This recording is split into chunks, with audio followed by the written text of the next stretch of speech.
نحمده ونصلي ونسلم على رسوله الكريم أما بعد فأعوذ بالله من الشيطان الرجيم بسم الله الرحمن الرحيم وعن أبي هريرة رضي الله عنه قال قال رسول الله صلى الله عليه وآله وسلم ثلاثة لا ترد دعوتهم الصائم حتى يفطر والإمام العادل ودعوة المظلوم يرفعها الله فوق الغمام وتفتح لها أبواب السماء ويقول الرب وعزتي لأنصرنك ولو بعد حين. دا حضرت ابو هريرہ رضی اللہ تعالیٰ عنہ روایت تے دی کہ نبی علیہ الصلوۃ والسلام فرمائی ثلاثه لا ترد دعوتهم درې کسان دا سری چې الله داغو دعا نه رد کوي داغو دعا نه رد کیږي. هغه کې نمبر 1 الصائم حتى يفطر د روزدار دعا نه رد کیږي تر دې پورې چې د روزه ماته وکړي. دویم نمبر چې رچا دعا نه رد کیږي والامام العادل عادل امام عادل بادشاہ عادل حکمران. نمبر 3 چې رچا دعا نه رد کیږي و دعوت المظلوم د مظلوم دعا را چې دا نه رد کیږي الله پاک قبلی.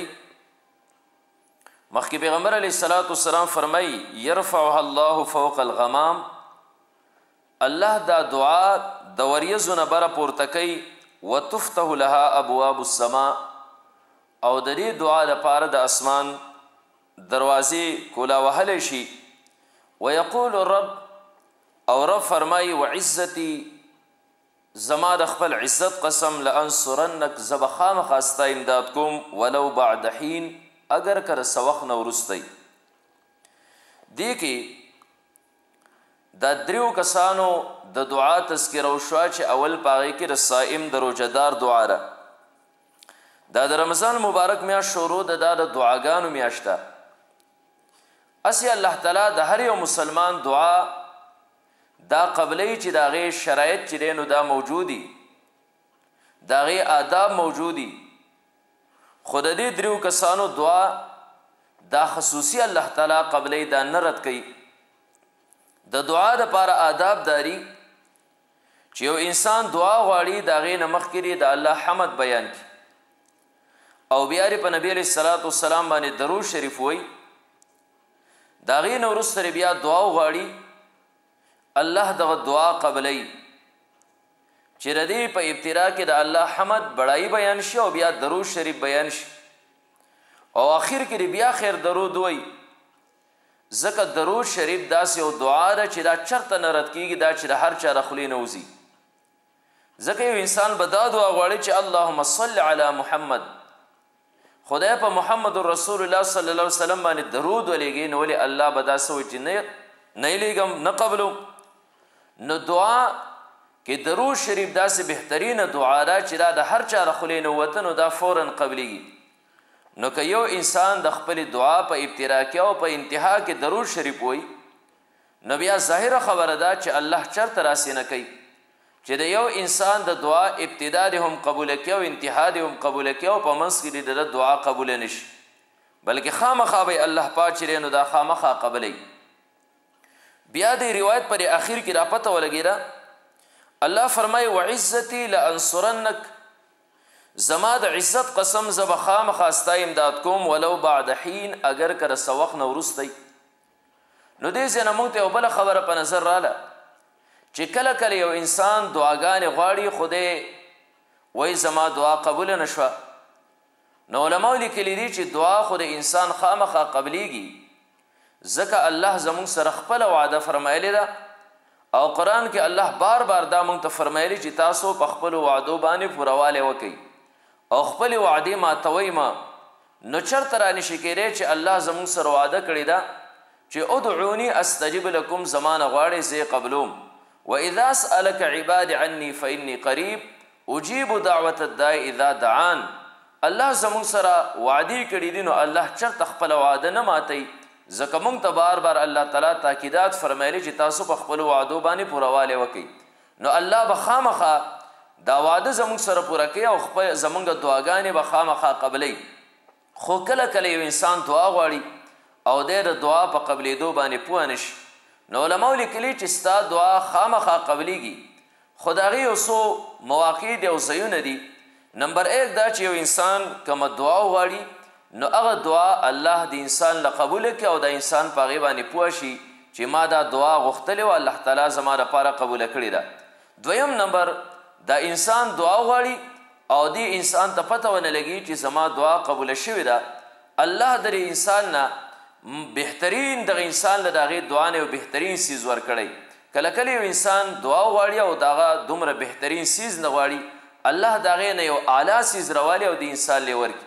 او کله کله یو انسان دعا غواړي او د ده دعا د یوې قبوله نه شوه، خو الله هغه یو بل ځای کې قبوله کړي، په داسې ځای کې قبوله کړي چې د انسان ته مخکې یو رکاوټ رواني، یو مصیبت رواني، یو تکلیف رواني.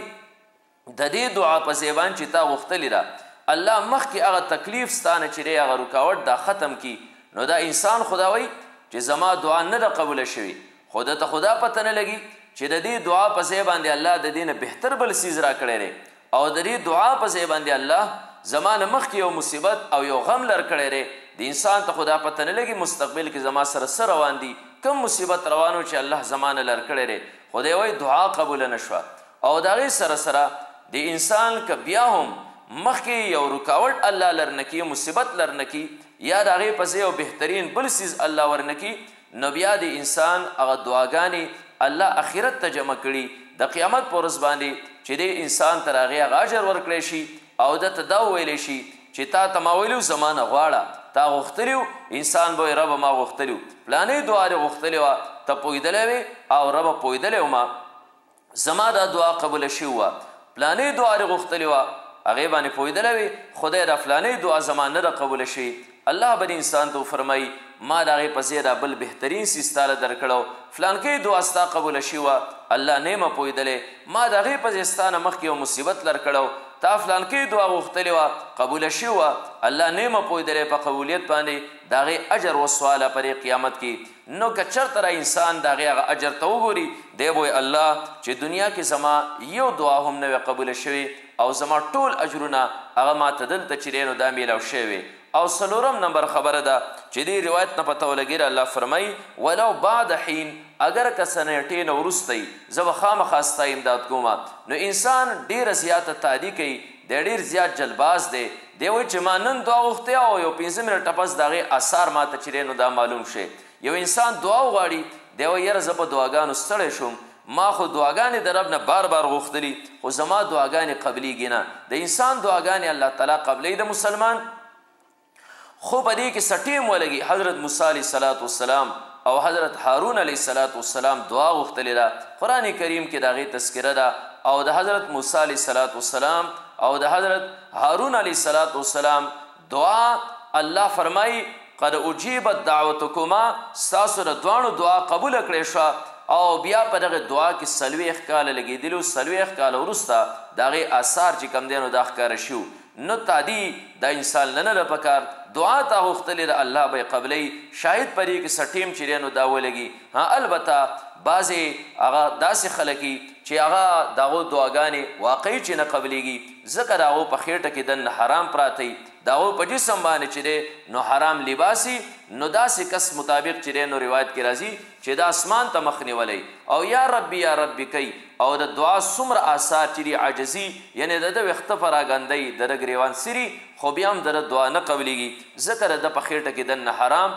نو انسان به بې احتیاطي کړي، انسان به داسې حرامه لقمه خېټې ته غورځولي، حرام لباس به په خپل جسم باندې هغه راچولی. نو بیا په داسې صورت کې دا د انسان د طرفه کوتاهي او کمی دی، ورنه رب کائنات چې دی نو خامخا دا دعا قبلی. بعضې دعاګانې داسې دي چې هغه الله تعالی خامخا قبلی، لکه حضرت سعد بن ابي وقاص رضی الله تعالی عنه دی فرمایي قال رسول الله صلی الله علیه وسلم، نبی علیه الصلاة والسلام فرمیل دعوت ذی-النون، د حضرت یونس علیه الصلاة والسلام کومه دعا چې ده اذا دعاه وهو فی بطن الحوت، کوم وخت چې ده دا دعا وغوښته او دی د مهي په خېټه کې و، هغه څه لا اله الا انت سبحانک انی کنت من الظالمین. دا دعا قرآن کې موجوده ده. فإنه لم يدع بها رجل مسلم في شيء قط إلا استجاب الله له.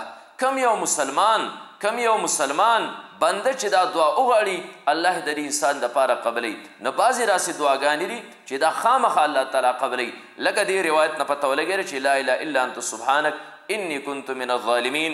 دا دعا الله تعالی د هر مسلمان نه قبلوي. او دغه شانتې یو روایت کې په دې باندې اضافي الفاظ راغلي. فقال رجل یا رسول الله، یو سړی وی ای د الله رسوله تپوس کوي چې یاره دا دعا دا د یونس علیه السلام دپاره خاص وه او که موږ نه به هم الله قبلی. کانت لیونس خاصتا ام للمؤمنین عامتا. د الله رسوله دا صرف د یونس علیه السلام خصوصیت و چې دا دعا ته الله تعالی قبوله کړې وه، یا که د عام مسلمانانو هغو نه هم الله تعالی قبلی. فقال رسول الله صلی الله علیه وسلم، نبی علیه السلام وفرمیل الا تسمعوا الى قول الله عز وجل، ولی تر الله تعالی دا قول ناوري. فنجیناه من الغم وکذلک ننجی المؤمنین. منګه د دې دعا نه وروسته حضرت یونس علیه السلام له نجات د غم نه ورکه، او وکذلک ننجی المؤمنین، همدغه شانتې موږ مؤمنانو ته نجات ورکو. نو دا د دې نه معلومیږي چې دا عامه ده د هر یو مسلمان چې دا دعا غواړي لا اله الا انت سبحانک انی کنت من الظالمین، الله خامخا چې دی نو قبلی. بعضې اوقات داسي چې هغه اوقاتو کې الله تعالی د انسان دعا قبلی. انسان له پکار دی چې دی په هغې اوقاتو کې پاسي او هغه اوقاتو کې د الله نه وغواړي، هغه خاص کر د قبلېدو اوقاتي. لکه د حضرت ابو امامه رضی الله تعالی عنه روایت دی، دی فرمایي قیل یا رسول الله، نبی علیه السلام ته وویلی شو، تپوس دی وشو چې ای د الله رسوله ای الدعای اسمع، کومه یو دعا زیات اورېدی کېږي، یعنی الله کومه دعا زیاته قبلی؟ قال جوف اللیل الاخیر، دا د شپې پرې اخرنۍ نیمه کې چې کومه دعا وغوښتی شي نو الله دغه دعا هغه ډېره زیاته زر قبلی. په دې وجه باندې حضرت یعقوب علیه السلام ته چې کله خپلو بچو وي چې زموږ نه کوتاهي شوې د یوسف علیه السلام پته ولګېده چې حضرت یوسف علیه السلام خو ژوندی دی مصر کې دی او موږ کوتاهي کړې چې پلار ته موږ ویلي چې یو شر مخمات کړی دی. نو بچو حضرت یعقوب علیه السلام ته وی چې موږ له د خپل رب نه استغفار وغواړه. هغه وفرمیل سوف استغفر لکم ربي، ان قریب به زه د خپل رب نه ستاسو دپاره استغفار وغواړم. هلته علماو نقطې لیکلي دي، یوه پکې دا ده چې دا ټیم د ماښامو او دی چې کوم دی د دعا د قبلېدو دی وقت دپاره د دې سوي چې ان قریب ورېږه دا د پېشمني ټیم شي، دا د شپې اخر ټیم شي، په دغه ټیم کې به ستاسو دپاره استغفار وغواړم. نو رسول الله مبارک وفرمیل جوف اللیل الاخیر، د شپې اخرنۍ نیمه کې دا د انسان دعاګانې قبلیږي. او بل ودبر الصلوات المکتوبات، د فرض منځونو نه وروسته چې دی نو دا دعاګانې قبلیږي. نو داسې بعضې اوقات او دغه شانتې چې کوم دی بل روایت کې هغه د روژه ماتې په ټیم کې د انسان دعاګانې قبلیږي. نو نن سبا رمضان کې روژه ماتې په ټیم کې خصوصیت سره انسان له پکار دی چې دی دعاګانې غواړي او دعاګانې چې دی دغه ټیم کې د الله تعالی رد کوي نه. د روژهدار دغه شپه ورځ کې یو دعا خامخا الله تعالی قبلی. او دغه شانتې بعضې الفاظ داسي چې په هغې الفاظو سره انسان دعا غواړي هغه دعا الله تعالی د قبولیت درجې ته ورسوي. لکه د حضرت عایشې صدیقې رضی الله تعالی عنها نه یو روایت دی را فرمایي قال رسول الله صلی الله علیه وسلم، نبی علیه السلام فرمیل اذا قال العبد یا ربی یا ربی یا ربی، کله چې یو بنده وایي یا ربی یا ربی یا ربی، ای زما ربه ای زما ربه ای زما ربه، په دې الفاظو سره چې کوم دی د الله په نومونو کې په دې رب نوم سره دعا غواړي، په دې رب نوم سره آواز کې الله ته، نو قال الله فرمای لبیک عبدی، زما بنده زه حاضر یم، سل تعطا، غواړه تاله به درکړی کیږي. نو داسې دې الفاظ سره الله دعا قبلی. اوقات بعضې اوقات د دعای په دغه ټیمونو کې اهتمام پکار دی او خصوصا په دې رمضان مبارک کې الله د روژهدار دعا قبلی. لکه روایت کې چې کوم دی نو 3 کسانو کې د روژهدار د دعا تذکره چې دی نو دا وشوه او مسلمان له پکارداري چې د دې رمضان مبارک کې ځان دپاره دعاګانې غواړي، خیرونه ځان ساتي، زنانه ماشومانو ته خیري وکړي، مال نورو څیزونو ته خیري وکړي، د دې نه ځان ساتل پکار دی. الله تعالی دې په رمضان مبارک کې مونږه د خپل ذات نه غوښتونکي چې دی نو دا وګرځوي او الله دې مونږ له د زیاتو اوږدو دعاګانو توفیق راکړي. الله دې زمونږ جمله دعاګانې په خپل دربار یې کې قبول او منظوري کړي. و آخر دعوانا ان الحمد لله رب العالمین.